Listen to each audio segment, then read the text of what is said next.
the citizens don't know what we do or why.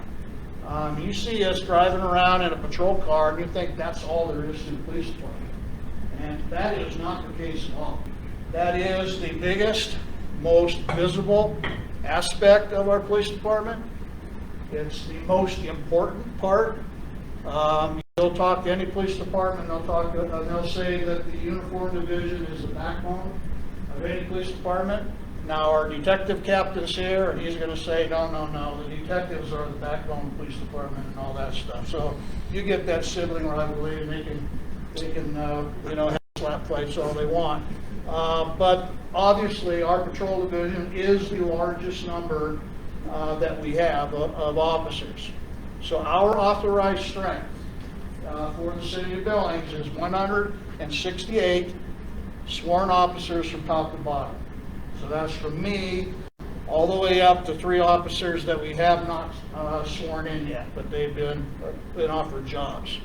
And so the operative thing there is that that's what we're allowed. We have a hard cap budget. We have a hard cap authorized strength by City Council administration. That's what we have to operate under.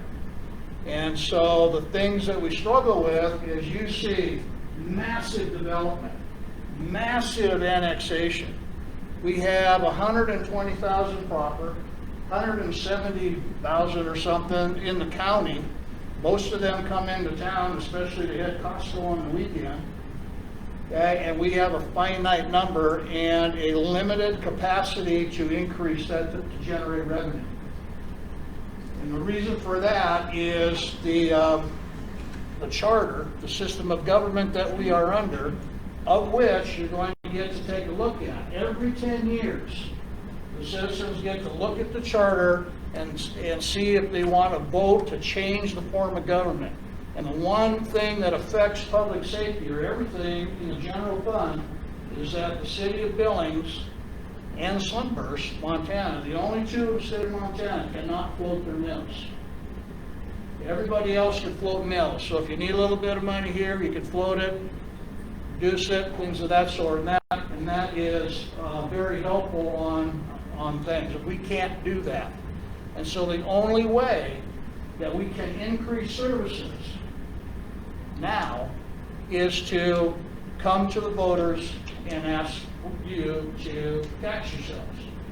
And you have done that, thankfully, for the police department, 2 safety levies, not 1, but 2. You passed safety levies that helped us immensely. Now everybody thinks that the safety levy that passed, $4 or $5 million, whatever it was, all went to the police department. Well, that didn't happen. Okay, we got a portion of it. Because in that safety levy was the fire department, code enforcement, attorney, and municipal court. So the safety levy was designed to address the entire justice system and everything that helps us with public safety. What the PD got out of that was $2.4 million. And with our $2.4 million, we added 24 personnel, 12 sworn, 12 non, and of course we're in various stages of trying to fill positions, but right at the beginning we filled all those positions, all the stuff that goes with it, so cars, uniforms, all that, and it took us a couple of years to get up and running, and everything that we told you that we were going to do, we did, and as did the fire department.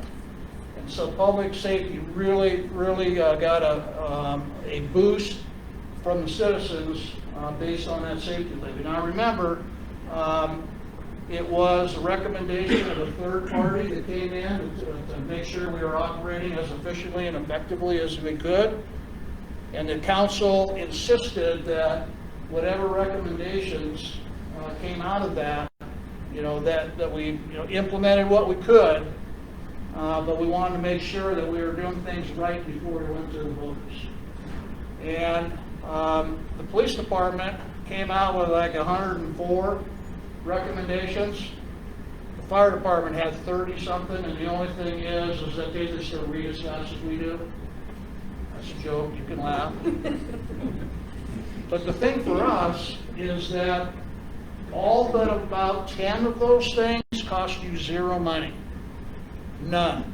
They were internal adjustments on how we delivered service, how we did business, how we entered reports, how we responded to things. Cost you nothing. The other things did, because they were bodies. We definitely said you needed to add bodies, and we did that. The thing that was surprising to me was that I was hoping that we would get 24 sworn officers, right? That would be great. 24 cops would have been great. It would have been really expensive, but it would have been really great. But the consultants say, no, you don't need 24. 12 is good, but what you're going to do is offload some of the things your officers are doing now to civilians. Because you have your sworn officers doing things that civilians could do, and they're cheaper. And I'm going, yeah, okay. And so out of that was born what we call the Community Service Officer program. And I just, yeah, I was really, had my doubts. When I started, back in the day, had DC before the year, been here long enough, we had what they call accident investigators, and they were civilians that drove around in an Econoline van and investigated accidents. Police officers didn't have to. So it's not it's not something that hasn't been around. So we fast forward, essentially this is going to happen, and I turned it over to Matt and said, go forth and be productive, and he and his staff did. For lack of, someplace to start, one of the organizations that I belong to happens to get to network with the chief in Colorado Springs. They have a community service officer program. He loves it. Said he would get more if he could. So again, we just said, let's not reinvent the wheel. So Matt and some crew went down there, stole their program, made it fit here, and got our program up and running within, full-time now for several months? Yeah, full-time since October. Full-time since October. And we have 7 of them. We have 1 vacancy right now, so we'll be looking to hire that position. But in their short existence, they have made a tremendous impact on our operation. They have taken thousands of calls off the plate of our patrol officers, and normally we would either have to send a patrolman or it would never get any attention because the priority keeps getting pushed down. That's not customer service. And that irritates the public when I call for a police officer and I don't see one for days, and next thing you know, you don't get anything. But we were to the point that we just have to, prioritize the calls. Well, now we don't have to do that. And this group, being set up for success, outstanding leadership. The program is designed to. And who would I talk to about that? I got it right there. Carrie rules. Oh, Yeah. Those are the street crimes.